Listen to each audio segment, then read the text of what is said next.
Welcome back to Colorful Voices of Sisterhood. We have missed you since the last time we saw you, but we are back. And believe it or not, ladies, this is our last episode of season 3. Well, Comes quick. Can you believe that? Mm-hmm. We've been around for 3 seasons. Three seasons. That's awesome. But thank you for joining us today.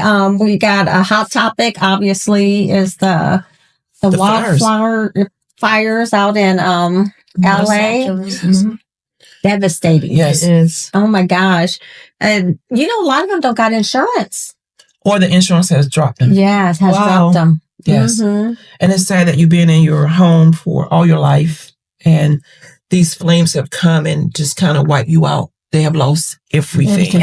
Everything. And to see them on TV talking about it, it just touches my heart with it. It was saying, I was listening at something, it's more than 150,000 are under evacuation. Wow. Mm. And the total keeps growing with death. Oh, yeah. They say 100. How many people it was 100? Last I heard it was 18 last I heard. So I don't know how much it's up to now. But it's sad. It really is. And when you think of there was one case where the fire, it jumps houses. Mm-hmm. Everything around the house would be burnt, but the house would be intact. So one neighbor could keep their house and the other neighbor won't. It's just crazy how fire jumps and moves. Mm-hmm. Now, I don't know whether they said it was set. I think they're still investigating on how it started. Did y'all hear anything about how it started? There was a guy that already said that he started it, but they don't know if that was the same fire that jumped to be 2 different ones. So I know they're still investigating it. But usually California, they have that, right? The fire, a few years ago too, they had that. Yeah, they get a lot of fires, especially when the Santa Ana winds come. I don't know if you guys lived out in California or not, but those are no joke, and then when those are blowing, a small fire just spark up, and if they got the dry conditions that they've had, with the droughts and stuff, it really makes it for a bad combination. Yeah, I saw a video and it's pretty windy that time too. Yeah. You see where the helicopters have the water trying to drop the water from the sky, but it looks like it ain't doing anything. It's just a really big area. And I know they've got firefighters from all over there to help them too. Yeah. Well, it's like you never know where the disaster is, and I'm pretty sure with that how it's going to affect you. Yeah. Well, so this person, they did it purposely to cause? No. It wasn't done intentionally. Okay. So it was a fire that they started that it looked like it got out of control. Yeah. Oh, wow. So it wasn't like he did start it, but not to start a fire to burn down LA. Oh, wow. Yeah. But that's why it's really important when you're out there, even burning leaves, for example. Fortunate for me, I live out in the county, so I can burn my leaves out there. But you really got to check on the weather conditions just to make sure the winds aren't too, coming up or the ground's not dry, because one little spark could just set a whole community on fire. Especially if it's dry. Sometimes when I see, and I think it may be illegal for people to flick their cigarettes out the window. It drives me nuts when I see that. I really want to I need a number where I can just call and say, they flick that cigarette out the window here. I want to follow them because it could start a fire. It could. But not only that, that's so disrespectful. It is. If you're the one who chose to smoke, use your ashtray in your car. Yes. We don't need to be. What about especially when you're driving in the evening? You can just say the flicker. Oh yeah, you can see it. Just throw one again. Right. Especially if you're driving, you have children in the back trying to pass that car, and they just, Or worse, what you just flick it out and the car next to you's got their window down. Yes. And you flick it in their car. It's just very inconsiderate. Very inconsiderate to do that. So if you do that, shame on you. Shame on you. Like that. Stop it. Stop it. But I think in the county, you can burn trees and leaves. But in the city, you can't. Right. Yeah. Well, even now, I think do you have to get a burning permit? Not where I live. Okay. Yeah. Because I'm in a county too. I better check now. I better check to make sure I'm in compliance. We have burn boroughs where we burn a lot of stuff in the borough, but we're very cautious of when the weather is, you know, and everything, because any little bit of thing can help. Oh, yeah. Because out there, it must be a drought. In California. It is. It is. Because it's nice weather there. It's not like... Well, and they haven't gotten a lot of rain either. Yeah. So we're praying for rain for them. Rain. But as I was looking at, it says as of Sunday evening, at least 16 people had died in the fires. Wow. At least 16, but that number is still going up. But did you read though that I think a lot of people who lives there are really angry to the governor too, because I think they have that memorandum of understanding that they're supposed to clear the forest 500,000 acres, and they only did 100,000 per year. But I think that's where it's kind of hard, because if you're in a drought, I don't think I would like take the chance of intentionally trying to do a controlled burn during a drought, because like I said, it could just go up and get out of control very easily. So I guess, you know, that's why we pay leaders what we pay them, to make sure they make those right decisions. Definitely got to hold them accountable. But definitely you have to control that undergrowth. So that's why you got to do those controlled burns. I think here in our area, they do a good job at doing those controlled burns, especially on the military base. They do a really good job on that. But if you don't do that controlled burn, all that undergrowth could readily catch up during a drought, and some afflicts a cigarette. Everything could go up in flames. And then I think fire hydrants has to be real close, so many feet from a house. Yes. But I noticed in some subdivisions, there is no fire hydrant. My daughter moved into an area, and I'm like, where's your fire hydrant? So if something happened, there's not one there. I'm like, so who forgot that? That really helps determine your insurance, too, on how close a fire department is to your house. You know, I think also that they said that there's a few fire hydrant that doesn't work. We should check those, like maybe twice a year. Because sometimes it gets hardened inside. I think every 6 months or every year you have to replace or change it. Yeah. I don't know about the hydrants on how often they need to check them, but that'd be interesting to know. So if you're a firefighter out there, how often do you check fire hydrants that are in neighborhoods? And who do they report if there's not a fire hydrant close to them? Yeah. Who they need to report that to? Because I know they're building these houses up fast, and I just happened to look, and I was like, there's no fire hydrants by there. If it might be like the local fire department, probably the closest one, to let them know, because then they probably have an answer on why there's not one there. Yeah. I don't know. But good question. Yeah. That's something to look into. But hats off to the firemen and the firefighters. Yes. Oh my God. They did a great job. They did their best. They give their life, as well. They are working day and night. But Raquel, you said something about the insurance. Drives me nuts. You pay all this money for the insurance, and then when it's time to need, you know, because I have asked my insurance people, why are you fighting me? I done paid you the money. Yeah. So now, when our roof was happening on the house, we had to fight. And I wound up having to pay out of my pocket, even though I paid all this insurance money in yearly. And the first time I get ready to use it, we got issues. How do they drop these people? I mean, what's the insurance commissioner doing? Well, I think with the insurances, because I had to look this up because I just couldn't believe that they had people with houses without. But if the insurance feels the risk is too high, then they can make the price so high a person can't pay. Yeah, that's true. And there's a lot of celebrities lives there too, and they lost their humongous 20 million, 15 million. Kutcher's house and life. Yeah. So it was saying the insurance loss from this week fire may exceed $20 billion. And total economic loss could reach $50 billion. And I think I heard them saying something about FEMA coming in. I was wondering if FEMA is going to cover that. Because obviously FEMA, you know, if there's a disaster, obviously insurance first, then FEMA could come in. So I wonder if FEMA is just going to pick up the cost on that, or how's that going to look? If so, FEMA's only got a small budget like every other federal department. You know, how's that going to look with this one being What they do? They just passed the budget. Do they even pass the budget I don't yet? think they passed it. If they did, I don't remember hearing, but I don't think they passed the budget yet. So they really got to think on now where's all the money coming from to help cover the cost of this disaster. Right. Ooh, a lot Because going on. FEMA was having a hard time even when the storm came for the mountains. Oh, yeah. Stuff. So and they're still up there. FEMA's still up there. Usually you don't get the amount of what you have lost. Oh, no. 30 million, you're probably getting 10 million. If you get that. If you get that. Yeah. But now we're talking whole homes. Yes, but now what makes it different, though, now that I'm thinking about that, is if there's no insurance, how do they assess the value of that house? Yeah. Interesting. How do they rebuild?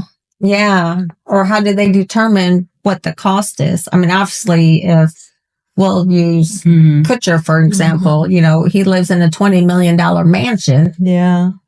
How do they even factor what his replacement value would be? With everything else and the car. I mean, because everything is destroyed. Cars. Yeah. Everything going in the inside. Everything is gone, wiped clean. Yeah. Take videos of what you got in your house, everybody. Make Videos sure you have and record them serial numbers and stuff. You definitely need that. Yeah. Because we never know. You never know. You don't. Who thought that a mudslide would happen in the mountains? Oh, I know.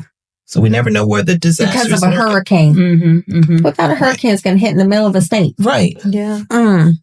So things are happening. You never know. Yeah. Life and the wind scary sometimes. Well, you know, it's life sometimes is scary. Sometimes when you read the word and you think work hard to live to, you know, and then anything can change, anything can be taken away from you. Yeah. Just like that. And I think I know the Bible said that he won't be a flood, it'll be fire next time. I'm like, okay, is this the part? It's the time. It's the time of it. Oh my goodness. It's the time. He's speaking about biblically, and they waiting for Jesus to come with horse and all that. I'm like, some people, they would be in the street. Where is Jesus? I don't care about the fire. I'm still waiting for Jesus to come.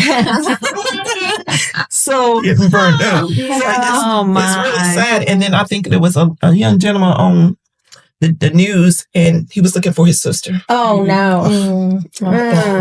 And were they in the same house? Oh, they found her.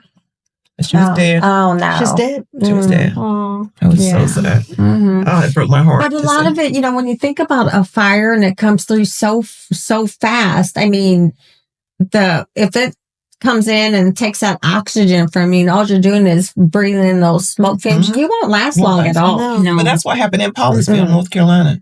You know, there was a house fire, and it started with electrical.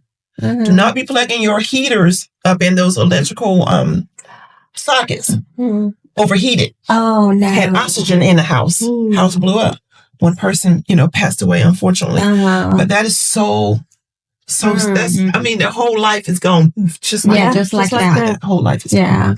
That is my heart goes out preventable. You know what I mean? Something that's preventable is really hard to take. But then you don't know when a person's situation, like they just trying to stay warm. Yeah. And then this happens, you know? So that's why I always say there's such needs out in the community. Some we know and some we don't know, especially when it comes to our elderly, our disabled people, the people that, you know, have handicap stuff. We need to know, like, what is out there that we can help. Call 211, find out what's out there for help with people, because that was heartbreaking. Their whole life is gone. Yeah, everything. When they were evacuated some area, it was a nursing home, and I watched the news. They were thinking like nursing home. It was middle of the night. Gosh, like they have in the morning that nursing home is gone. But they're able to get everybody out. Oh, that's some of them, they were sleeping with the pajama. I was like, my heart. Then when you think about them, that's all they left with. That's all they take. Some of them just they have the blanket. You just have enough to grab one thing and head out. And you can't even have something that, you know, important documents that we can just grab. I was telling that to Cheryl. We should, you know, copy all this. And, definitely need to copy it and save it. But they have some fireproof stuff that's supposed to be, but I don't know how fireproof box. But I don't know. Can they survive like a fire that's going through LA right now? I don't know. I don't know what's the temperature. Yeah. Yeah. That's something else. Wow. Well, our prayers are out there to everybody that is suffering right now with the LA fires, and prayers up for the firefighters out there that are taking care of those communities and doing their best to get the fire under control. Yes. Yeah. So our hearts out to you guys. Our topic for today is gender equality. Yay! Yay! We love this. We got 4 women here talking about gender equality. We might have to pull Lamar in and get the man's point of view. Yes. Lamar, get Lamar's your chair. like, no, leave me out of it. Yeah. So to me, this is, we're in 2025. And I can't believe this is still a topic of discussion. Just amazes me as well. But then when you think about the whole world, I was reading about the UN, it's their top 5 priorities still. Wow. Women equality. Even though they broke so many barriers. Mm-hmm. So many. Here we go still. Mm-hmm. Mm-hmm. Yeah. Well, when you think about it, women in the United States, anyway, just got our right to vote just over 100 years ago. Mm-hmm. Not long ago. And then there's countries right now that the women can't even vote. Right. Still. And that's what makes me upset when it comes to voting, that women don't get out and vote. I know. Because if you get out and vote, your whole household will vote. Mm-hmm. Exactly. Yeah. They don't understand. Yeah. We are the lead. Yes. Women. Yes. I know. I took my 2 because my 2 were just old enough to vote on this last president election. And we grabbed me and Johnny grabbed the book, took them down and showed them how to do it. And and that's a proud moment for me because I'm like, gosh, you get a vote where I know my ancestors didn't have that opportunity. Right. So I definitely, every moment I can vote, I vote. You know what take me off is that when a person keep on talking and then you ask her, did you vote? No. Oh, then shut up. Say it louder. Say it louder. She's like, she's whispering. Agnes, why are you whispering? Say it out loud so they can hear you. No, actually, this is pretty. When you might forget you have that. But you're right. I was actually cooking today and I put it on, what do you call that? That sound. Forget. But same Filipino, I will understand you, Agnes. No, I can't even remember the name. Hold on, it's on my phone. Oh, okay. Also, you were listening to Colorful Voices? Yeah. Or something? Okay. Bluetooth. Oh my gosh, that's loud. We just all happen to be over 30. Just to let y'all know, we happen to be over 30. And sometimes we have season moments where we got to look at what we got to say. So we're just all over 30. So I guess what I was talking about, ladies, just barely over 30. Okay, so let me repeat I thought we passed 40. So let me repeat then. What picked me up is when a person keeps on talking about this negative about this person, but then when you ask them, have you voted? Then when they say no, they're like, hey, shut up. Yes. Go somewhere and sit down. You're right. If you didn't get out and vote, you shouldn't be complaining about what you get in. Who's in and what you're going to get. Because everybody's got the opportunity to vote. That's right. As soon as you turn 18, I've been told that because someone asked me, I said, do you vote? I said, no, then don't say anything. That was a few years ago. No, it's true. Like just whatever you get, that's what you're gonna get. Yeah. Go ahead, Diana. Okay. So gender equality means that people's right, opportunity, and responsibilities shouldn't be based on their gender. In a gender equal society, women and men should be pretty much treated equally. What's your thoughts? That they are treated equally? They should be. They should be. But they're not. But I think one thing that jumps out to me is the pay difference. Oh, yeah. To me, women are still underpaid, even if they're holding the same position as a male counterpart. And to me, I don't think that's equal or fair in that aspect. Especially, I'm not going to say a woman's got to work twice as hard to get there, but there's always more obstacles in the way for a female to get to a high position. Whether it's the peers not wanting her to succeed, or a company's policy not designed to have a woman. Or they disrespect them when they do get into the position.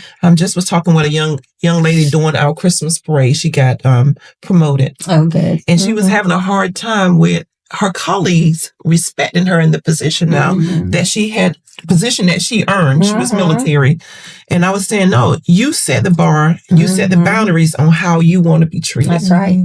No matter how upset they got. So I guess there was only mostly male in that department. But I said, still stand your ground. You got to stand your ground. Stand your ground. Because of pride. That's right. And I could definitely speak on that just because even now, you know, when I came in, only 6% of the Marine Corps were females. That number hasn't changed. It's still a small percentage. Wow. So when you're talking about a male-dominated society and you're a female coming up into it, it's tough. That's why I'm saying you got to work twice as hard. And there's, when I was coming up in the military, there was no just average female Marine. You could be 70% of the male Marines are average. You got your stellar performers, and you got those on the tail end that, you know, surprised they made it in, right? But the females, we don't have that luxury. You're either up here or you're down here. You know, so that's why you got to work twice as hard so you're always over here. And I think that's why, not that the people that I served with were like that. It's just that's how it was designed. You know, when I first joined the Marine Corps, the females only had to run 1.5 miles. I think I mentioned this on the show before. We only had to run 1.5 miles, and the males had to run 3 miles. Well, I got heckled by my peers because I only ran 1.5 miles, but it wasn't my choosing. Right. It was the leadership's design set us up so that we weren't equal to begin with. And that was very hard. It's not that I couldn't run 3 miles. I'd rather run 3 miles. But sometimes a company, I think they think they're helping out a specific, what do you call that? I don't want to say gender, but a specific group, and thinking they're helping them, but in reality, they're not. They're making it just that much harder for them. So if everybody's on an equal playing field, then you can better judge an individual on that. Luckily, you know, we are now equal. We do run the 3 miles like the males. But it was really hard if our standards weren't the same as their standards. Don't try to limit us. I mean, we can do more as women. Women power here. I mean, give it to us. We can show it to you. Yeah. And that's what it is. Just everybody wants that opportunity. And, you know, it's just like, I'll even bring up the Black Marines, you know, because Montfort Point is, you know, this is home to Montfort Point where we're at, where they were segregated and they weren't put into a lot of positions just because of the color of their skin. But we overcame that. And now, you know, race-wise, it's equal. But now we got to the part where now the women just became equal in the Marine Corps. We just got rid of the segregated boot camp last October. Wow. You know, and this is 2024 when this happened. So the Marine Corps finally desegregated its boot camp. Well, not desegregated, I guess the males and female can now train together, where before they were separate. And I think to me, that's a significant step in the right direction, because now they start together, they train together. Vice, they're training separate, and then they're forced to come together. So I think that was a good move on the Marine Corps part. So sometimes in combat, you don't even know nobody's strength because you're forced separate to do the training. So then they don't trust you. Yeah, and you don't trust them. And you don't trust them. You know. So this is like just repeating culturally. I mean, woman and man. I mean, the concept like, okay, you woman, you cannot do what men can do. And, you know, when you've been taught for such a long time, just men thinks the same. And woman too. Oh, he's man. I cannot do what men do. Like, it's how you put your mind. Yeah. And I think, you know, and there are people out there that, you know, there's obviously stuff that there's no way I could do, but I don't think that should limit, the opportunity to have that person try. opportunity. And that's right. Have the door open for that. You know, let them, those who want to, let them, you know, if they make it, great, you know, but have the door open for them to have that opportunity. Yeah. Let me lead into something when you said that. So when we started to deal with the transgender, what's your thoughts on that and dealing with equality? Because now, me personally think that they're going to outrun them or they're going to outswim them in some stuff because they're transgender. Where do you think that fits in at? Yeah. To me, I think that's difficult. I think if, because there are some men, for example, I know I could outrun. You know, there's some men that I'm sure I'm stronger than, you know, but then there's a lot more that can outrun me and are stronger than me. So, but I think if you're talking at a competitive level, you know, if you're talking like Olympics or, you know, that type of stuff, I really think they need to get policies and measures in place to address that. Yes. But I think if they are, when do they start doing the transformation? Are they still in high school now, or is it waited till they're after high school? I don't know, because in high school it might be different, but there's girl wrestlers that wrestle against guys because their school's so small. You know what I mean? And that's fine. So I think at like a high school, I think it's fine because it's not competitive where I don't want to say that because it's still competitive, but it's not, what's the word I want to use? It's not a choice. No, you don't need it to sustain your life, you know. So if you're an Olympic athlete, that's your life. That's your livelihood. That's what you're living off of. Competing. Yeah. So you don't want to have your livelihood diminished by going up against somebody that has an advantage right off the bat. Yeah. So I guess that's my take on it. Okay. That's good. What about you guys? Yeah, I can agree with you. Me too. Yeah. So mostly we're looking at that, just the equality in the workplace, in society, in the community, and everything is what we just be treated fair with pay. Yeah, especially the pay. The pay is something else. Share the responsibility in the homes. Yes. We do in our household. Yeah, we do in my house. We do in our household. Definitely.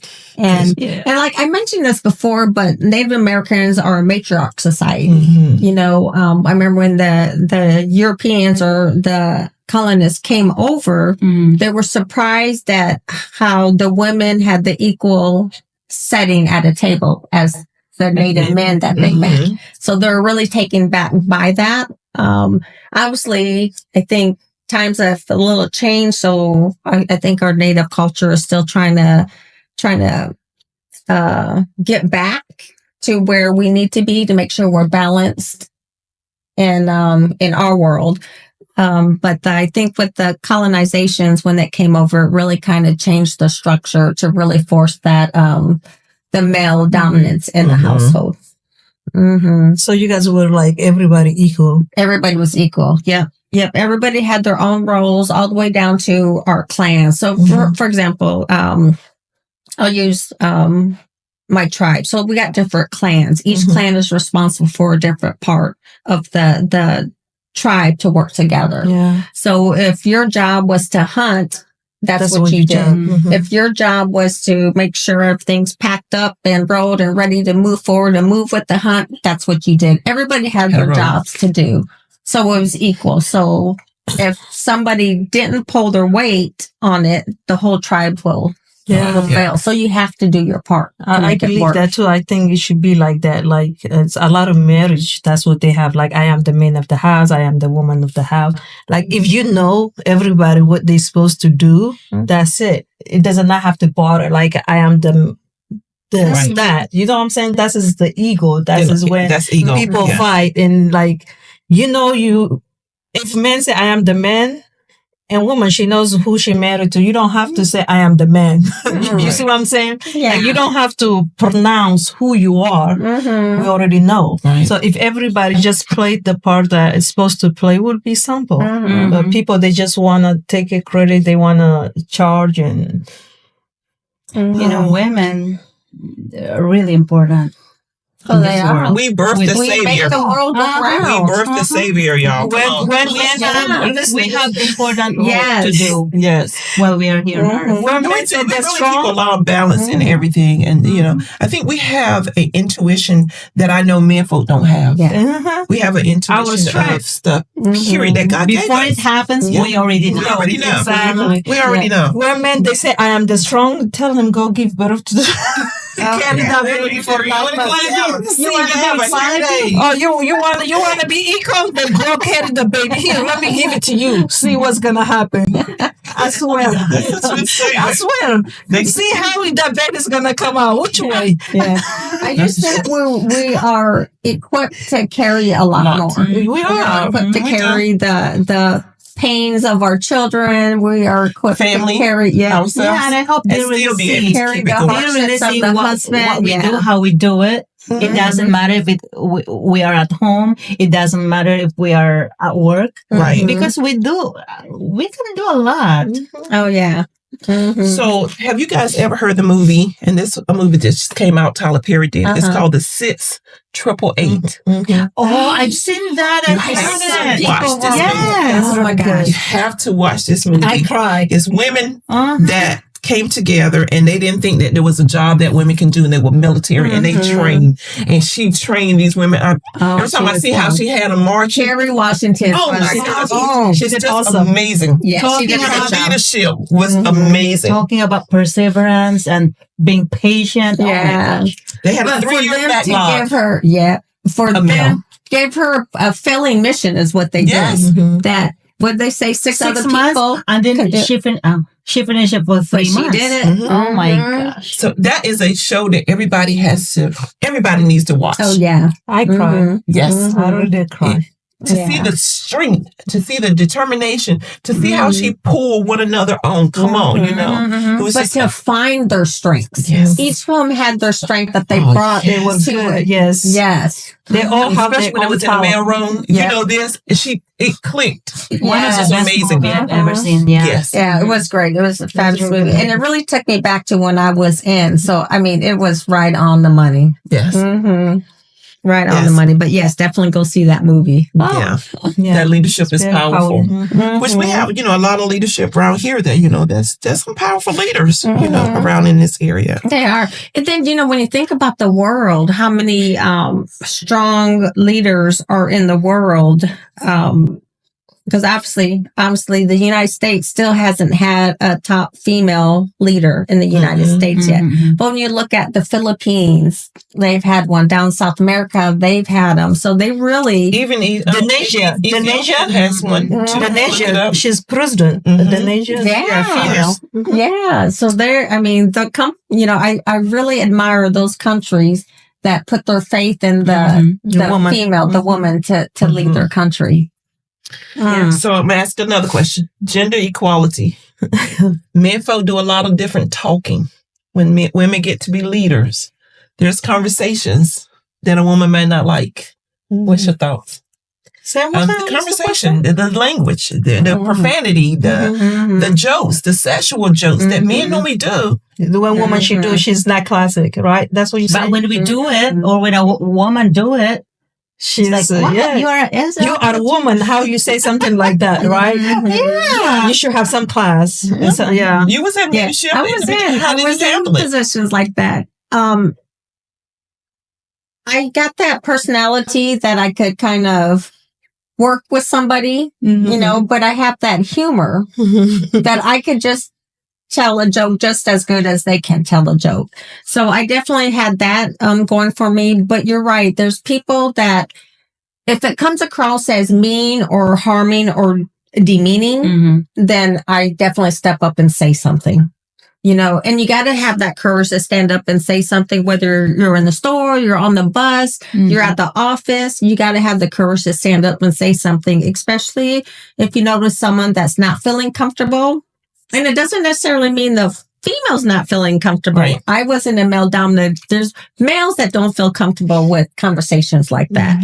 So, as a leader, you really have to say something. You got to say something, make sure it's clear that it's not tolerated. If it continues. But if it continues, oh gosh, you got to be stern and hard. Trust me, people don't like it when a woman is angry. They don't. It don't matter how old the man is.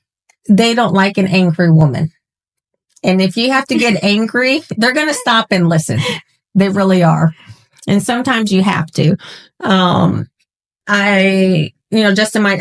keep referring back to the military. I hate that I keep doing that, but it's just a good example that, if I had 1,200 Marines under me when we were in, Afghanistan. That's a whole lot of lives to be responsible for. And they aged from 18 all the way up until in their 40s. So that's a wide range of men. And tell you what, men cry just as hard as women cry.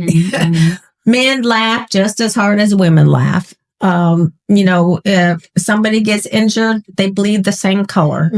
That's right. So I think it's just very important that if you are a leader in any organization and you have an issue that comes up with a man versus a woman type thing, you have to be the one to set that example. You have to be the one that makes sure your organization is straight and fair and just for everybody that's involved in that organization. Yeah, I agree.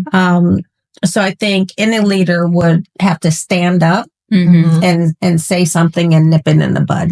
Do you think that females would not say anything? Do you think that if they was in a position, they would be scared to say anything, to speak up for what their rights was? Or feel like, I don't want to start no controversy? I think there are probably women like that. There's men like that too, I've seen. Sometimes they better just stay quiet and just give it to themselves. But it's very, very important for us to share that, to be the voice. Yeah. And I think a lot of times that you're not always going to have the response that you would hope for. But as long as, I'm going to put this out there, as long as I sleep at night knowing I did the right thing every day, that's what's important. Exactly. If I have to ruffle feathers or, get a whole company of Marines mad at me because I said something that they didn't like, so be it. I'm going to bed with a clear conscience. Yes. And I think everybody should do that. Yeah. And it's hard. It's hard to step up and say something. If you're the only one saying it, it's hard. It really is. But at the end, I've known at the end they respect you more for it. Yeah, when you speak when you stand by what you believe. And you feel good about it too, because you said something. So do you think that, because I noticed that a lot of companies, Walmart, different places are getting away from the DEI policy. Do you think having something in writing helped for people to be able to stand up for what they believed in, or for the leaders to go to bat for them or go to battle for them? I don't think a policy does that. I think an organization needs to make sure they have the right leaders in place, because you could tell which person is going to do the right thing, and those who don't. Yeah, even though when you have them sign something, do not do it, they're not going to listen. Just like the harassment memorandum in the late 90s. I think it went around at work, in the office. You have to sign, make sure. But they don't follow it. Right. Well, I noticed a lot of companies, I'm hearing the retracting that policy, the diversity, equity, and inclusion package. Yeah. I'm sad that they are, because I think that's important. I think to have a diverse organization that's equal and I just think it just makes for a healthy organization. So it's sad to hear that some of them would get away from it, but it doesn't prevent you from still doing what you need to do to make sure it's right for everybody. Yeah. So how as women we don't have equal like with men for transgender that feel like now they woman is worse for them? How they been treated like as okay, that's where it comes from. That's where that courage comes from. If there's a child and, say there's a child that since the age of 3, he really felt like he should have been the girl sitting next to him in the class. So you got to think of this child's been fighting it their whole life. Mm-hmm. Finally, they get the courage to say, mm-hmm. I'm going to be a woman. Mm-hmm. And then once they do that move, to have the courage to do that in itself, it is a milestone to celebrate. Mm-hmm. But that person's going to get so much pushback from everybody. That's what I'm saying. Like, that's from makes everybody more work, like harder for them because now. But for them to have their mental and their sanity, mm-hmm. they need to do that. And us around them should be helping them and encouraging them for stepping up and being who they want to be. I mean, I am 100% agreement with you. I mm-hmm. believe like people have right to be whomever they want to mm-hmm. be, right? I truly like, that's what makes you happy. That's what is going to make you happy. Mm-hmm. I don't want to be responsible for you to feel any kind of way if that's who you choose to be. Mm-hmm. But people have issues when they come to the bathroom. How you guys feel about that? Like, well, my bathroom at home, men and women use the same bathroom. That's true. When you're at home. If I'm at a restaurant, you got to follow the signs. Yeah. But I mean, if there's a line at the woman one, I went in the man one before. I would do the same. Mm-hmm. I would do the same. Johnny check, is anybody in there? I got to go. Yeah. To me, that's just a label on the door. Mm-hmm. Because are people that they don't feel like, okay, if I have daughter, they see men now she feel like a woman. They don't feel comfortable going to where the children are. Mm-hmm. You see what I'm saying? I'm kind of like, okay, mm-hmm. if like you give right, but people, that's a good example. Yeah, because I'm gonna do an example. So when, for example, I took my son. He's mm-hmm. 33 now, but when he was 4, I took him. This stands out to me because I was so terrified. Took him to an Aladdin on Ice skating show. And the women's line was out the door as mm-hmm. usual during intermission, but there was no line in the male one. Mm-hmm. So I let him go in there by himself. Mm-hmm.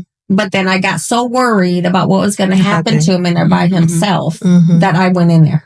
Yeah. I just hollered in there and said, hey, I'm coming in. My son's in there. And I went in. I put my hand, because there was people along the urinals mm-hmm. and my son was in the bathroom in the stall one. So I was like, Michael, what are you doing? He goes, oh, I'm done. He comes running out, washes his hands and stuff. But to me, he went in the right bathroom. Mm-hmm. But I was still terrified as a mother that I sent my 4-year-old into the male bathroom by himself. So that's what I'm saying. Like, mm-hmm. This is why I believe people, they have right to be whomever they want. So since it's public, if you have your house, like you say, mm-hmm. if people, you invite them, you don't have separate bathroom for men. Everybody goes because mm-hmm. that's inside your house. Now it's public, it's safety, mm-hmm. and they are religious people. Let's face it, the reality, some religious people, they don't believe in that. You should be straight. If you've been created this way, you're supposed to be like that. Mm-hmm. But people make choice, right? Mm-hmm. I agree to what people make choice as long it's not affect me and my family. Mm-hmm. So when they come to public, now they have bathroom. They are parents, like you say, they concern. This is why I believe they should have for everyone, since this is legal in public. For transgender, they should have their own bathroom because they have to consider everybody. You're terrified as a mother. If especially you come from a religious family, you don't believe in that, right? Mm-hmm. But at the same time, you're scared for your children. What I'm trying to say is they should respect everybody's wishes. So you think the family bathroom wouldn't be for like everybody? You know how to have the family one there now? That's good. You're saying female, male, transgender. I mean, that is what they want to do. Like you say, they are. So if you're saying a male is now a female, so this female now gets to use the female's bathroom. Yes. You're saying they shouldn't. They should use the male. Like you say, example, like how you terrify. Well, I'm saying I don't have issues with that, but at the same time, I have daughter. She will not feel comfortable with that. I do not want to put my daughter in that position she have to terrify. So it's going to mentally affect her too. Mm-hmm. And what I'm trying to say is everybody have right. That one there is probably a conversation you need to have with your daughter then. No, it's not. If she don't feel comfortable. It's not what I'm saying. Like, not if it's public. If it's public. Yeah, it's a public bathroom. That's what I'm saying. Yeah, mm-hmm. If public. If family bathroom is great. Well, not every bathroom has family bathroom. Yeah. Mm-hmm. Yeah. You know what? I put it out there. I'm good with having one bathroom and whoever needs to go to the bathroom, go use the bathroom. I just want to clean up behind themselves because don't be using the bathroom all over the. Yeah, just pick up after yourself. So I believe that there should just be 2 bathrooms, one male and one female. Mm-hmm. Because if you are born female, go. But they're not. What about they're not transgender. We have to respect. They feel like they're woman now. You see, you're saying like this is for men and women, like but they're not. Now, then here you go, female bathroom. Mm-hmm. Yeah. Mm-hmm. Okay. That's a good one. That's a good Drop one. your comments in the line because I want to hear what you guys say about that one. Because you're right. But what if, you're a woman who now is a man, exactly. and the man goes, or now as a man, you're going to the male bathroom. Mm-hmm. So would your son be comfortable in that scenario? No, I'm just like, I'm giving the picture. No, I'm just like, I'm just giving like the picture how, listen, the reality is religious people, period. People believe in God by biblically stuff. They don't believe in that. I personally, whatever you want to be it. It's nothing to do with me. I'm serious. Wherever you choose to be, it makes you happy, go for it. Mm-hmm. You see, I don't have problem with that.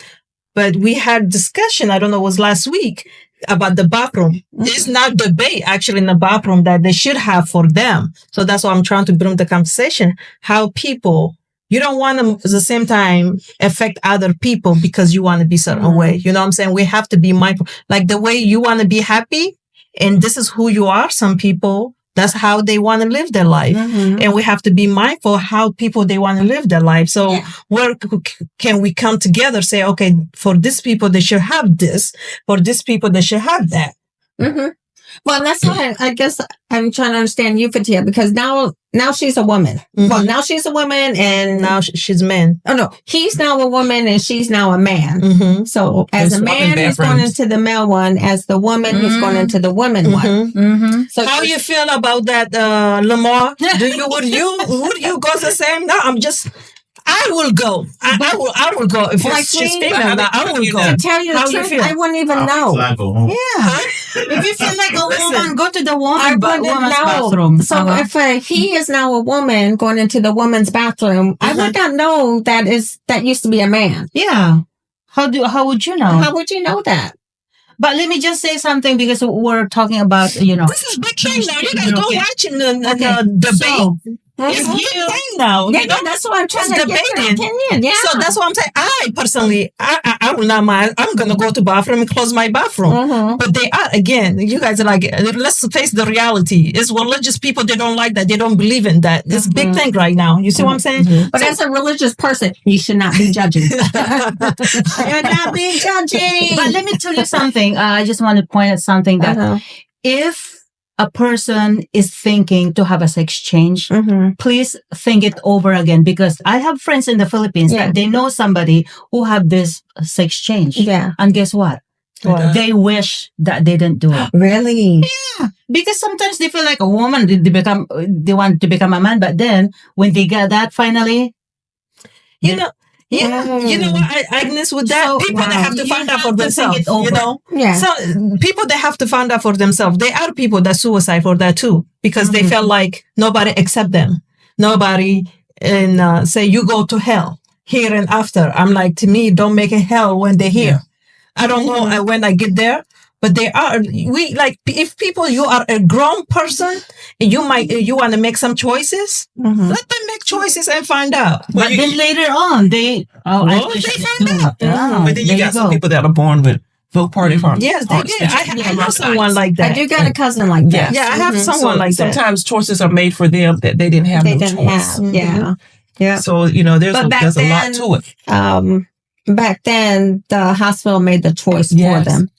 Mm-hmm. And then maybe as they grow up, that's not what they want to be. Once they can't find like what's going on with me. But still, we have to treat everybody respectfully, equally, regardless what people. This is what I would say. Let me restate what I say. To me, we should accept people for who they are, but not their behavior. What I mean by that, because now I accept you who you are. It does not mean you have to run over me and do things that you're supposed to affect in everybody. You see what I'm saying? Like, accept people for who they are, don't accept their behavior. If you want to be gay, bisexual, by whatever makes you happy, do that and respect other people also what they believe. Agreed. So you're just pretty much saying we just need to love like we're supposed to. We just need to love that's right. and be there because we really don't know a person's story. You don't know what they're going through. And I'm a firm believer. The Bible said, let the wheat and tare grow together. He'll do the separation. That's up to the Lord. My job is to love you right where you are. That's right. And that's what I'm going to do. Try to love people right where they are. Yeah, because we tell people we're going to go hell. What about if we're the one I'm judging them. What about we're the one in the hell saying, save me? Hey, you remember what I tell you? You're going to hell? I'm the one in the hell right now. That's one thing I don't do, judge people. You know, I just try to be mindful. Because we all got a lot that we deal with. We don't know what people dealing with. Everybody's got going story. through some stuff. But will the real people stand up and try to love people? You know, and be honest. If they want to see it, I'll show you the word, but I'm still going to love you where it is. Okay, that's it. That's right, Diana. But this right here, y'all please drop the comments in. I would love to hear comments based on this right here. It's an amazing topic in reference to this right here. But before we go, there's one other thing that I want to read. Women are nearly half of the United States labor force and contribute significantly both to their family's economic security. Yet, women, particularly women, Black women, Hispanic, Native Hawaiian, Native American, Pacific Island, and Sub-Saharan Asian women are not paid compared to men. That's right. Yep. Yeah. And, you know, I was reading that same stat where it went into over 60% of the master's degrees are women. Women. Yeah. But you're right. And they're not getting paid what they need to be getting paid. Yes. Women are go-getters. Yes. Yes. And it says especially minority women. Yeah. Oh, my goodness. But that's all you do is to work hard, work smart, do what you do, try to work honest. You know, that's what me growing up was told. Look, work whether somebody's looking at you or not, because you never know who's looking at you. So in 2023, Black women lost $42.7 billion and Hispanic women lost $53.3 billion in wages compared to white men. Isn't that amazing? Yeah. And do you know what? I mean, that really tells the story when you look at how many of them were probably single parents raising children. And they're the ones who needed the money to bring their kids out of poverty. Yes. Yeah. They needed it. And they cannot make it on based on a minimum wage. But the housing, the way the housing is here. So there's a lot of work we got to do, y'all. Yes, we're going to keep pushing. Keep pushing. And we're going to push next time men to have babies so we can just keep they really are. We're going to let them have babies. At a time, I don't want to mention, why do you think men have breasts? They at some point, they had to have breastfed, right? At some point in our I don't know. I said they drunk too much milk. There are a lot of them. No, listen, we're gonna fast so men they can start giving birth to babies. You're gonna be that. Yeah, I'm gonna fast so they can. Now you for that. So we thank you guys for watching our show. Again, we're ending season 3. We thank you so much for your support, for your love. Just remember to like and share. And I can't read that. And we have our Colorful Voices Gala coming up. The Queen's Ball Gala is going to be March 8th, and we got some amazing nominees. Amazing, yes. Follow us on our Facebook page, YouTube. We love you. We love you, love you, love you. We'll see y'all. See you next season. All right, Agnes. We're holding. We're out. Woman in power. Yes.